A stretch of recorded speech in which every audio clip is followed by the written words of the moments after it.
kamusang ayaw, welcome back! Welcome back sa ating YouTube channel. For today's vlog natin mga kamusang ay kami po ay mag-repair ni partner sa bahay kasi yung bahay ng mga kamusang ay nabubulok na yung amakan mga kamusang dahil sa araw at umuulan ay umulat umaraw. So ngayon mga kamusang ay sobrang nabubulok na talaga siya mga kamusang. So ngayon mga kamusang ay nandito si partner ngayon. Wala po siyang trabaho mga kamusang. So ngayon mga kamusang pupuntahan natin si partner. So tara na mga kamusang, samahan niyo ako.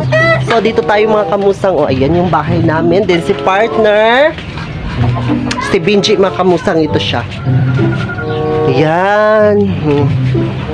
Baliktaron ako ang camera para maklaro dyan ninyo pag-ayo. Aling Dre vlog. Aling Dre dyan. Ang kamu. Hello, good morning. So ayun mga kamusang, si Benji nag-ano po siya ng kawain mga kamusang para sa bahay.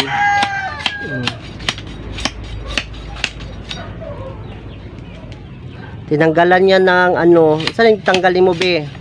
Buko.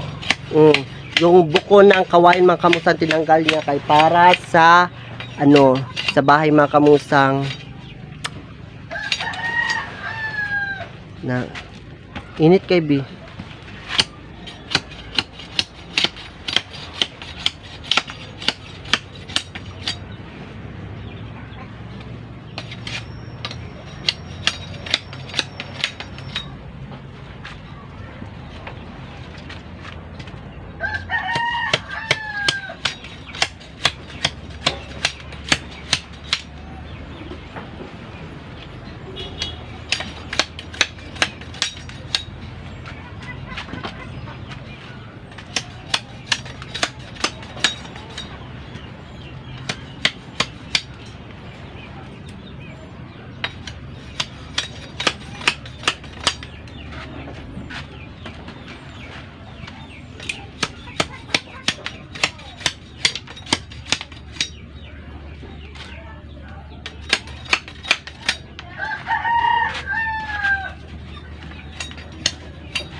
Ayan mga kamusang, yung butas, o nandito tayo sa loob ng bahay mga kamusang. Ayan yung butas.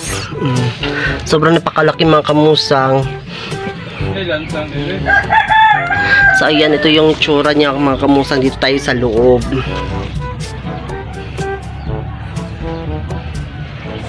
So, hello, good morning. Ayan mga kamusang, nandito ako ngayon sa butas mga kamusang. Sobrang napakalaki talaga, kasya talaga mga kamusang. Kahit ulo mabutas talaga siya ng ano mga kamusang, lubusan, super buslot. Ayan, nandito po ako ngayon sa butas mga kamusang. Sobrang napakalaki ha. So ayan. So mga kamusang, nandito po tayo sa area na yung gagawin ni partner mga kamusang, yung pag repair sa bahay mga kamusang, dahil sobrang napaka-ano talaga mga kamusang yung amakan na ano, sobrang napakabulok na talaga, tsaka yung butas mga kamusang. Ayan, sobrang napakalaki. Tsaka ito mga kamusang, konti na lang ito mga kamusang, at tsaka mabubutas na rin ito mga kamusang dahil sa ano, ayan kahit ganyanin mo lang mga kamusang ng kamay mo nabubutas na siya. Sobra talaga kasi ulan at tsaka init mga kamusang. At saka yung talsik din ng tubig dagat mga kamusang, kapag malaki yung tubig dagat dito sa amin, nag-high tide po siya, at saka yung tumatalsik din dito sa loob. Dito yung mga haligi mga kamusang. Ito ayan bulok na talaga siya mga kamusang. Ayan natatanggal na siya kasi sa talsik ng tubig dagat mga kamusang dito sa ilalim. Ayan, pumapasok yung tubig dyan. And then ito sa init at saka sa ulan, palagi siyang nababasa sa ulan at saka naiinitan. Bulok talaga siya mga kamusang din. Ayan yung area. Ito yung area namin mga kamusang, yung ilalim ng aming bahay. Sobrang napakarumi at saka malaking kahoy. Ayan.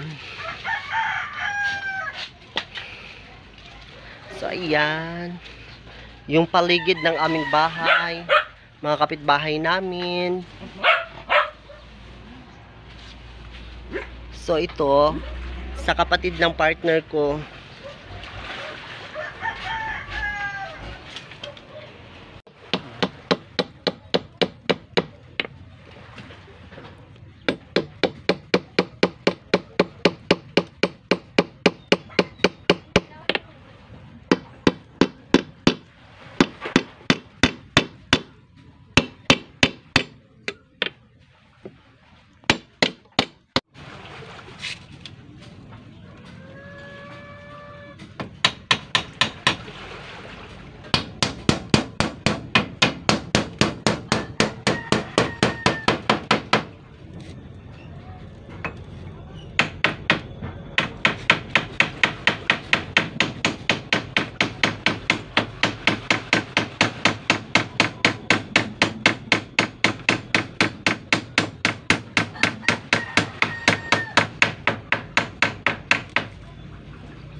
So ayun mga kamusang, naka-start na tayo ng isa para sundan natin siya.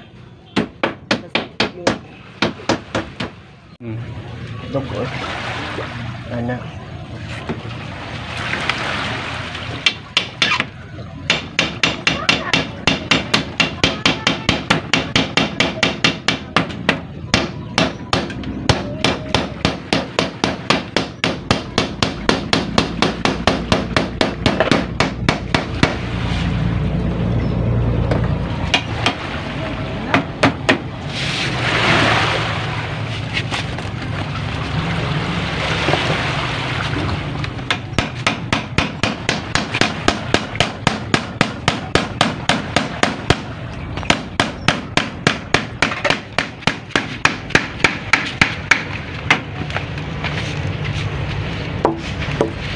So ayun mga kamusang, diba? Sobrang napakagaling ko talaga magpanday. Ayan.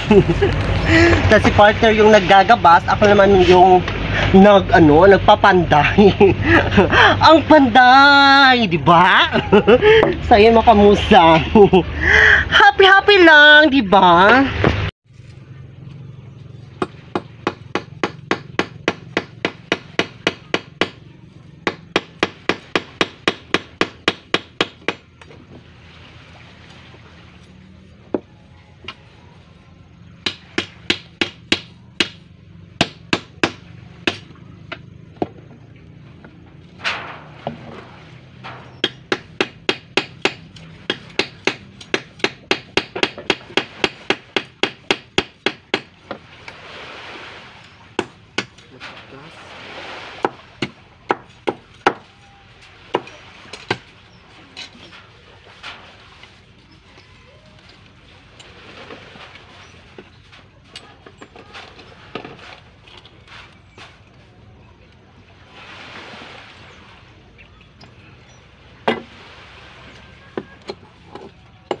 Ay.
So ayun mga kamusang, yung natakpan na natin yung butas. Ayun, wala nang butas. Hachi! Nandyan ka pa ba, baby? Nasa labas. So ayan yung butas. Hello mga mga kamusang, ayan, finally, tapos na po tayo magpanday mga kamusang. Ayan, 4 na pirasong kawayan muna yung nilagay namin mga kamusang. Ano kasi, walang sapat na budget mga kamusang. So, ayan si Aling Doray ang panday. Then si partner, si Binchi mga kamusang, nandyan sa likod dahil siya yung nag-ano sa kawayan, naggabas. So, ito mga kamusang ay kapag may sapat na kami na budget mga kamusang, so, lagyan namin yan dito mga kamusang. At least man naman kamusang, yung butas ay natatakpan na siya.